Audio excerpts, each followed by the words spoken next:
Hello everyone and welcome to this demo on the ASR9001 cluster. I will show you the process of clustering two ASR9001 chassis. I will also walk you through some hardware and software requirements and also some show commands that would be useful once you cluster two ASR9001 chassis. My name is Kashish Golani and I'm a technical systems engineer at the Cisco Customer Proof of Concept Labs. So in order to cluster two ASR9000 chassis, there are certain requirements that you need to keep in mind. You need to connect the EOBC links between the two chassis.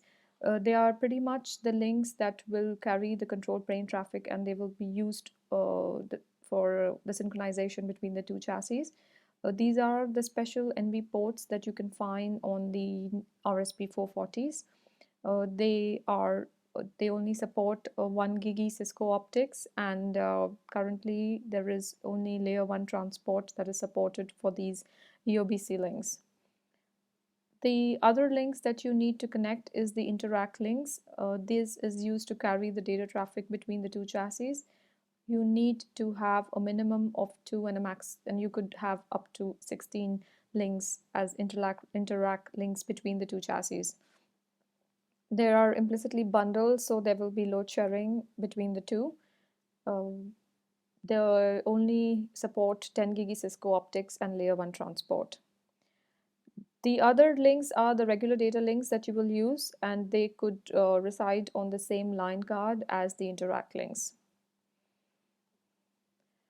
The RSP that needs to be on the system is the 440s. You cannot have the older RSPs or the older line cards, the Trident line cards, on the same box. Even if you are not planning to use it, it cannot even coexist in the same system.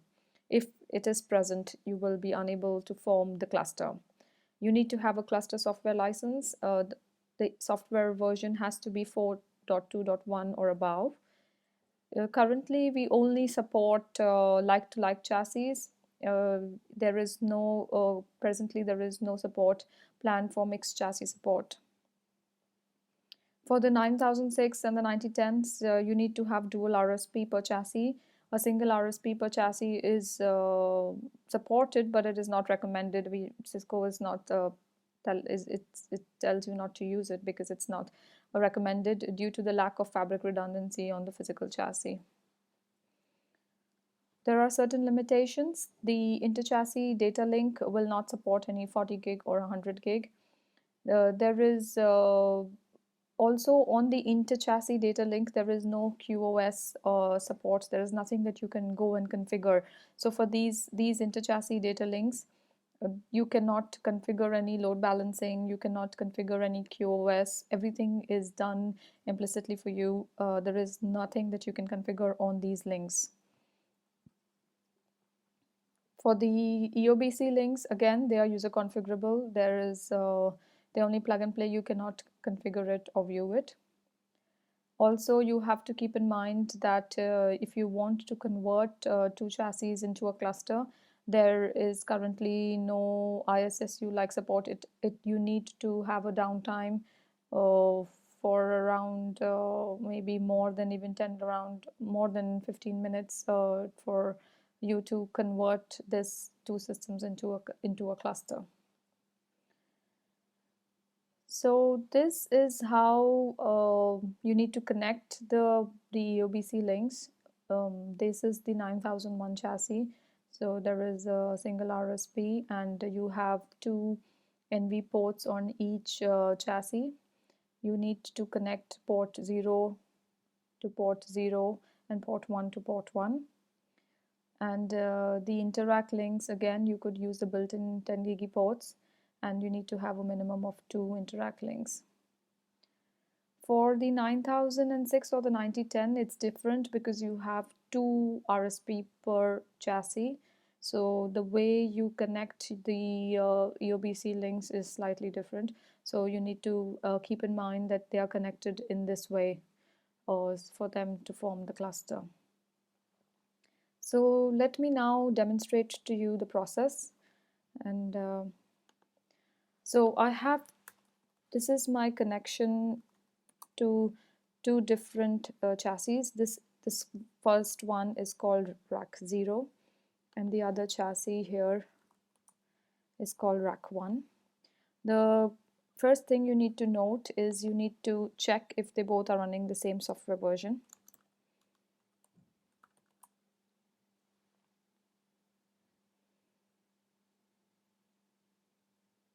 So this one is running 510.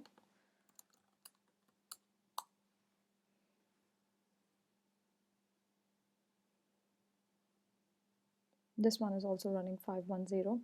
The other thing you need to note is you need to check if there are any inactive packages on the disk, because if there are, it's better that you delete them and remove them, because that would just add on to the time that it takes to form the cluster.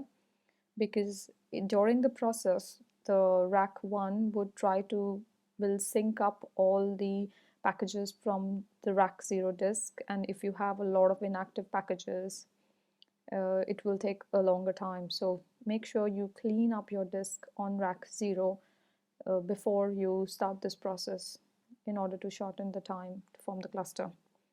So the first thing to note is you need to get the chassis number of or the serial number of both the chassis. So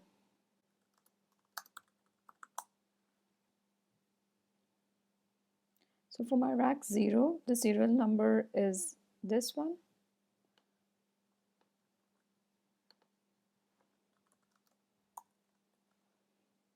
And for rack 1, the same thing.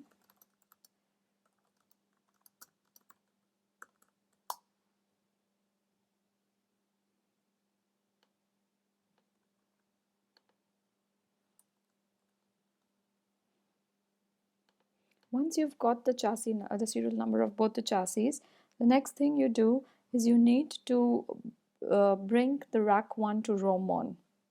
In order to do that, you need to configure the boot variable to boot it to ROM on.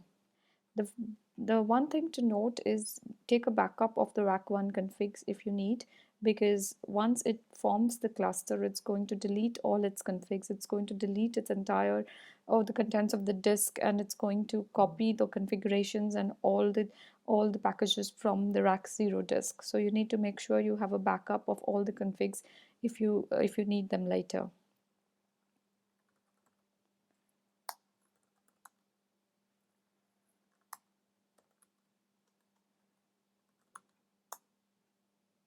So I've changed the config register to boot to ROM on.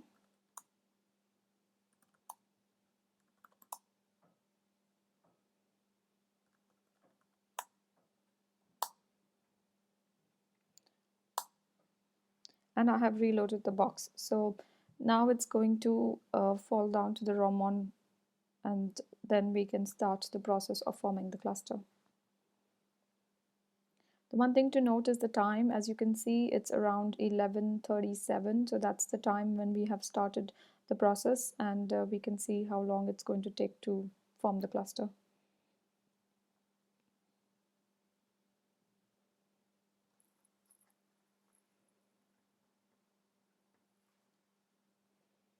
So it's come to the ROM on, and now you need to make sure there are certain variables that are set correctly before you start the clustering process. So the first thing you need to note is you need to unset the boot variable, because in this one it's booting from its own disk. You need to unset it so that it boots from the rack 0 boot disk. If you see this cluster rack ID variable, if this is set, you make sure you unset it, because if there is a case when you're using an RP which was used before, if this cluster rack ID is set incorrectly, you might come into issues. So make sure it is reset, it is unset, and before you start the process. So once you've unset it, once you've unset both the boot variable and the cluster rack ID variable, make sure you save it, check that it's correct, and that's it. That's all you need to do. And now you need to wait you need to change the configurations on rack 0. So come to rack 0, and what you need to do now is to, first thing is you need to configure the NV cluster configs.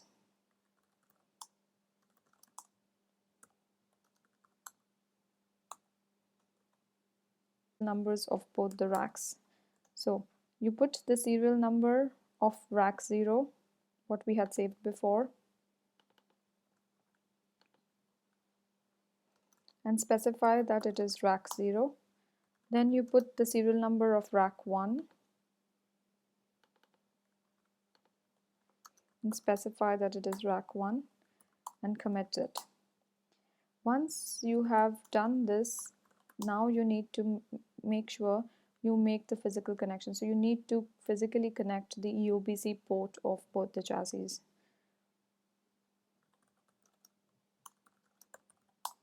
So you can see here it has got the NV edge configurations that are needed. Now the one thing to note is because this is a demonstration, what I had done is I had initially already made the physical connections. I had connected both the OBC ports and I had disabled it here just so that the two chassis don't start talking to each other before I make all the changes.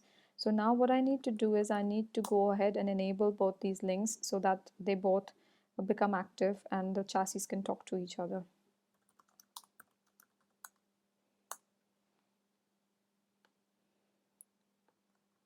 When you are doing it, you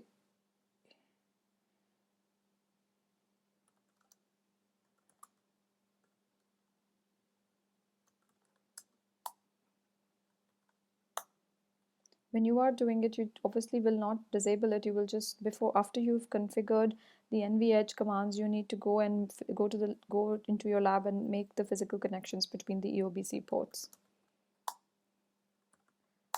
So as you see, I've removed the disable commands. So in that, both of them will be enabled and they will talk to each other.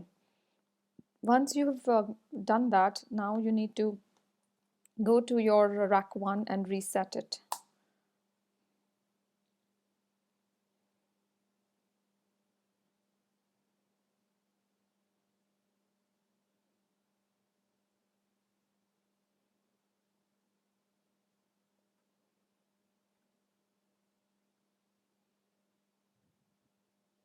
Here you can see that both the ports are up. Reset and then boot. When you do the boot command, it tries to send a validation request to rack 0 and it will get a remote image to boot. So this is the image it is getting from rack 0 and it will try to perform a TFTP download and boot and copy that image onto its own disk and boot from there.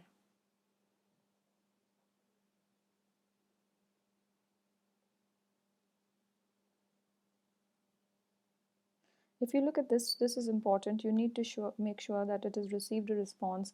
It knows that it is rack 1. This is where it's important to note that if your cluster rack ID was set to, for example, 0, then this one would come up and it would think it is rack 0 and hence the cluster will not be formed. So make sure you unset that cluster rack ID variable. It needs to know that it is rack 1 and it will get that response from the rack 0.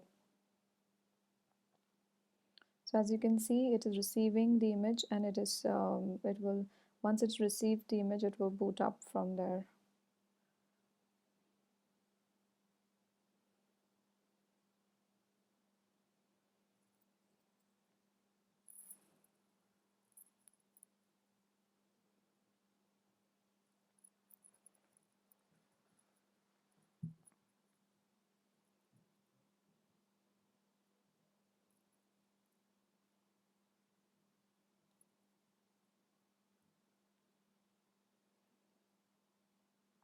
So as you can see, it's preparing the device. It's going to remove all the packages from its own disk.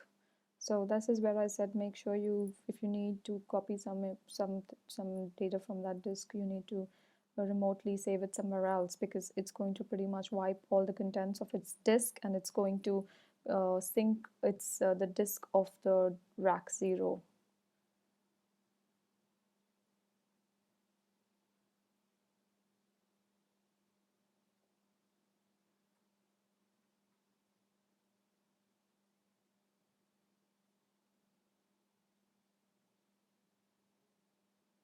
if you were trying to cluster a 9006 or a 9010 chassis which had two RSPs, the process would be pretty much similar. The only difference is that in rack 1, when you try to boot it to ROM1, you need to make sure both the RSPs fall down to the ROM1 prompt and make sure you unset the boot variable on both the RSPs, and then you go ahead and add the cluster configurations on rack 0, and then you make the physical connections on the EOBC ports.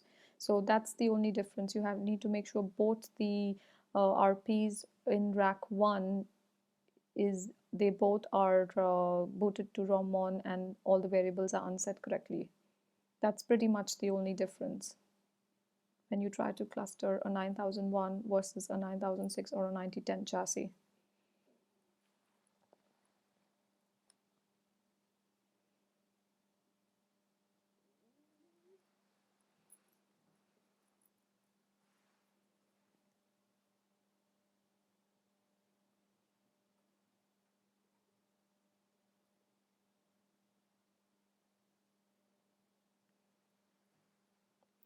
Now this process is going to take some time. It's going to, once it removes everything from disk, it's then going to start copying all the contents from the disk 0 of rack 0.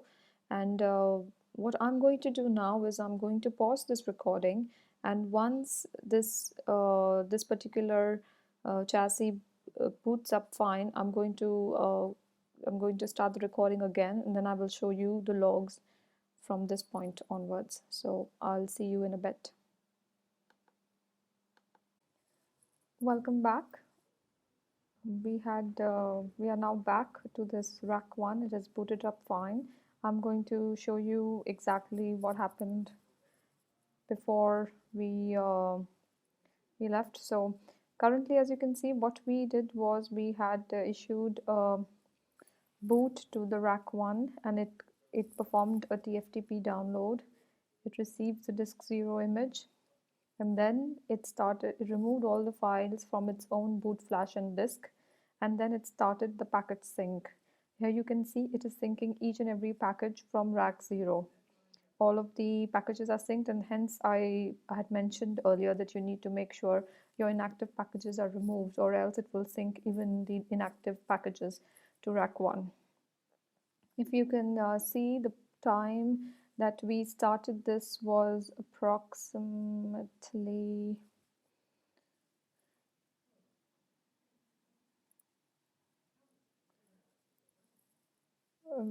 around 11:43, and it synced all the packages, and around 12:30 is when it finished copying all the images and all the packages, and then it did a self reset to boot to come up with the new image.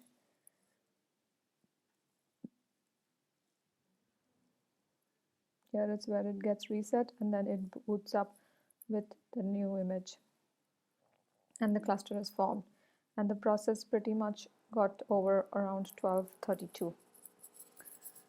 Now if I go to the active rack, that is rack 0, the first command you need to do is show platform.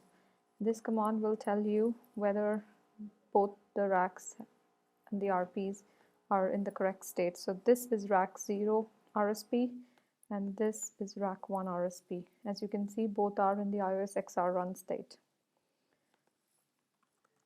This is the command that you need to use to see which is the primary rack and which is the backup rack. DSC stands for Designated Shelf Controller. So the primary designated shelf controller is rack 0, and the backup is rack 1. There are a few interesting show commands that you can use.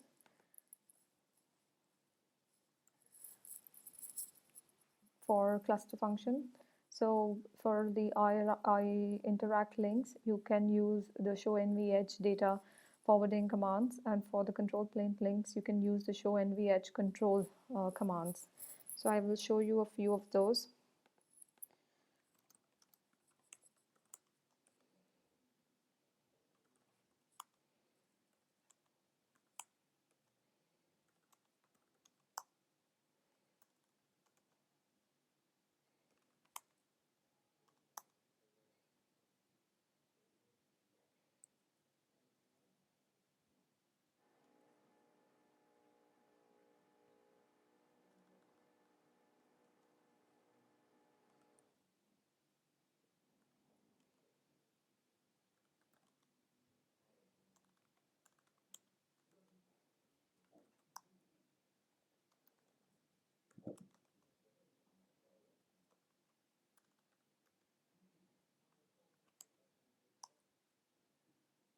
This is some more information on that particular EOBC port.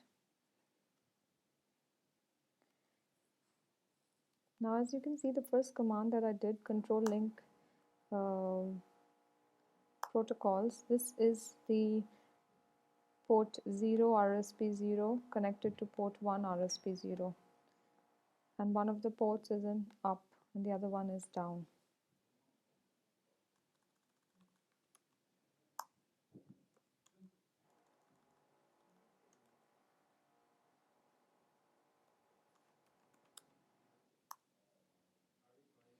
So that was the port on rack 0 connected to rack 1, and this is the same thing where the port in rack 1 is connected to rack 0 and it's in the up state.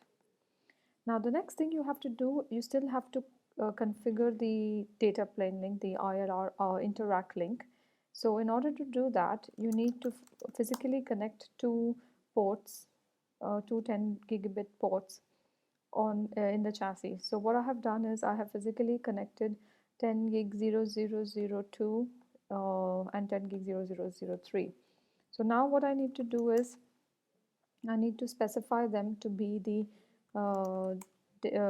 date IRL links.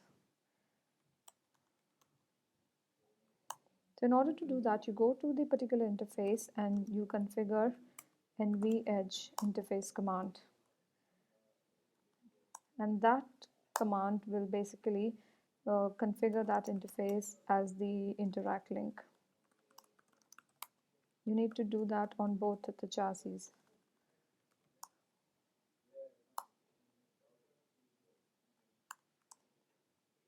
Oh, and you have to do a no shot.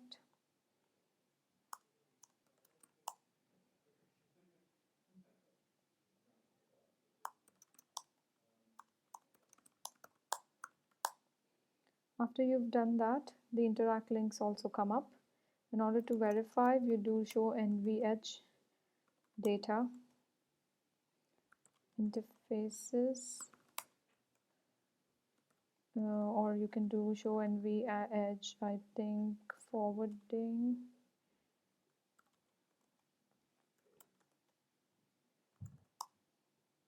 Yeah. So once you do this, nv-edge data forwarding location all, you will see that these are the two interfaces that we've configured as the interact links, and they are both in forwarding state. So that's it. Your cluster is formed. You can see that the rack 1, if you can log into it, and you can see that it has synced up the configurations. It has synced up the configurations from rack 0.